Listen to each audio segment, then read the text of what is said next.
2008 का Beijing Olympic चीन की वैश्विक शुरुआत के रूप में प्रस्तुत किया गया।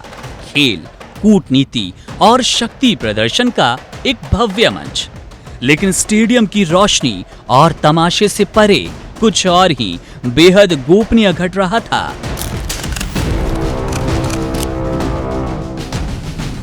इस वैश्विक आयोजन की पृष्ठभूमि में दक्षिण एशिया के दो सबसे प्रभावशाली राजनैतिक वंश भारत के गांधी और पाकिस्तान के भुट्टो बीजिंग में चुपचाप मिले। तत्कालीन कांग्रेस अध्यक्ष सोनिया गांधी, राहुल और प्रियंका के साथ चीनी कम्युनिस्ट पार्टी सीपीसी के निमंत्रण पर बीजिंग में थी। बिलावल भुट्टो जरदारी भी अपनी बहनों और पाकिस्तान पीपल्स पार्टी के शीर्ष नेताओं के साथ वहां मौजूद थे। रिपोर्ट्स के मुताबिक दोनों प्रतिनिधिमंडल न सिर्फ ओलंपिक समारोह के लिए बल्कि एक गहरे कूटनीतिक संवाद के लिए सीपीसी के मेहमान थे। गांधी और भुट्टो परिवार के बीच ये बैठक करीब 30 मिनट चली। कहा जाता है कि सोनिया गांधी ने भुट्टो भाई बहनों को उनकी मां पूर्व प्रधानमंत्री बेनजीर भुट्टो की हत्या पर दिल से संवेदनाएं प्रकट की। तब पाकिस्तान पीपुल्स पार्टी के रहमान मलिक ने इस मुलाकात को व्यक्तिगत और भावनात्मक बताया। किसी राजनीतिक चर्चा की बात नहीं हुई, लेकिन यहीं से कहानी दिलचस्प हो गई। रिपोर्ट्स के अनुसार इसी दौरे के दौरान भारतीय राष्ट्रीय कांग्रेस ने चीनी कम्युनिस्ट पार्टी के साथ एक समझौता ज्ञापन MOU हस्ताक्षर किए। एक ऐसा दस्तावेज जो राजनीतिक और अंतर्राष्ट्रीय मामलों पर परामर्श की अनुमति देता था।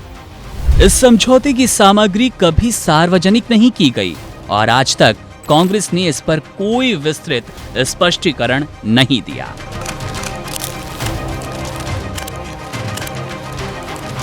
ऐसी ही रिपोर्ट्स में बाद में ये भी कहा गया कि पाकिस्तान पीपल्स पार्टी ने उस साल सीपीसी के साथ एक ऐसा ही समझौता किया, लेकिन इसके लिए भी कोई आधिकारिक विवरण नहीं दिए गए। अब 18 साल बाद वही एक फोटो सामने आई और इसने एक बार फिर सार्वजनिक बहस को जन्म दिया है।